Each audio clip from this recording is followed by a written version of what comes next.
और ये इसलिए कि हमारी सभ्यता की लड़ाई है, अस्मिता की लड़ाई है। ये व्यक्तिगत नहीं है, राजनीतिक नहीं है, ये सभ्यता का प्रश्न है, ये मान्यता का प्रश्न है, किसी भी राजनीति से बड़ा है। और भारतीयता में अगर मैं राजनीति को परिभाषित करूं तो राजनीति के बारे में आप मन में एक छोटा सा कहीं कॉर्नर में बिठा दीजिए कि राजनीति सिर्फ टॉयलेट रूम जैसी है, इससे ज्यादा कुछ नहीं। घर में टॉयलेट रूम होता है ना, लेकिन पूरा घर टॉयलेट रूम नहीं हो सकता। घर का एक छोटा सा कोना टॉयलेट रूम होता है जिसमें 10-15 मिनट हम बैठ सकते हैं, इससे ज्यादा नहीं। राजनीति भी वहीं तक है, क्योंकि उसके आगे तो बहुत कुछ है, किचन है, डाइनिंग रूम है, ड्राइंग रूम है, बेडरूम है, वो महत्व के हैं, टॉयलेट रूम नहीं है, 15 मिनट के लिए है बस। तो राजनीति भी उतनी ही है। इसको इससे ज्यादा सर पे मत चढ़ाइए, नहीं तो तकलीफ करेगी आपको। राजनीति को हमने जरूरत से ज्यादा सर पे चढ़ा लिया है, और इतना चढ़ा लिया है कि हर छोटे बड़े काम में किसी न किसी पुढ़ारी को पकड़ के लाते हैं। हाँ, मंदिर का उद्घाटन वो पुढ़ारी करता है जो जिंदगी भर बलात्कार करता रहा, जिसने दूसरों के घर जलाए हैं, दूसरों के घर में चोरियां लगाई हैं, वो मंदिर का उद्घाटन कर रहा है। राम कथा का उद्घाटन वो पुढ़ारी करता है जो चरित्र में बिल्कुल रावण से भी गया बीता है। कृष्ण कथा का उद्घाटन वो पुढ़ारी करता है जो कंस से भी 10 फीट नीचे है नैतिकता में और चरित्र।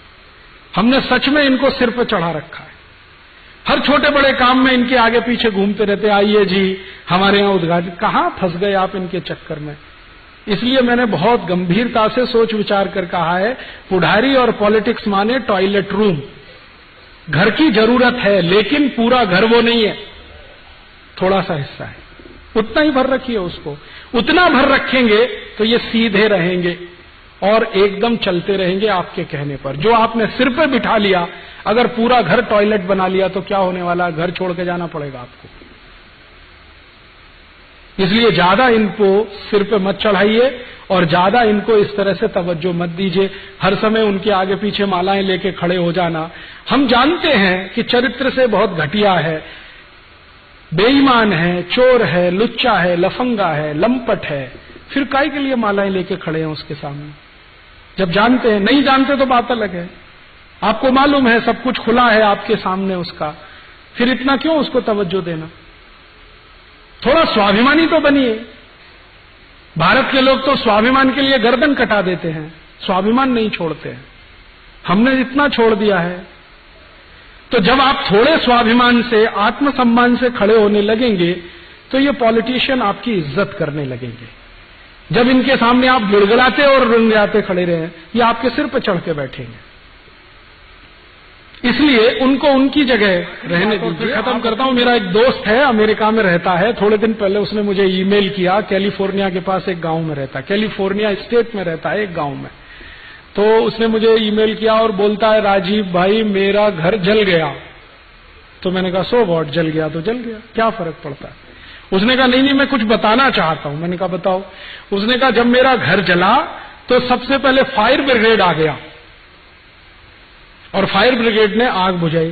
फिर तुरंत ही इंश्योरेंस कंपनी वाले आ गए, चेक लिख के देके चले गए। फिर पुलिस आ गई, मेरे घर में FIR नोट करके चले गए। तो मैंने कहा फिर क्या है। उसने कहा मेरा पड़ोसी नहीं आया।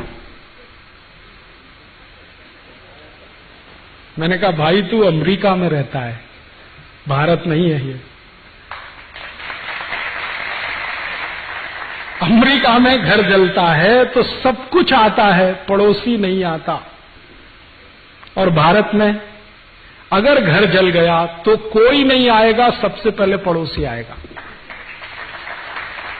फायर ब्रिगेड वाले कहेंगे अभी पानी नहीं है टैंक में, 2-3 घंटे बाद पानी भर के आएंगे।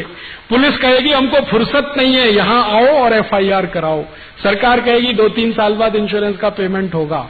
कोई नहीं आएगा, पड़ोसी पहले आ जाएगा। ये तो सभ्यता है। इसी सभ्यता को बचाने की लड़ाई है ये, जो दूसरे देशों के पास नहीं है। जॉर्ज बुश और अमेरिका इससे वंचित है और हमारे पास ये है।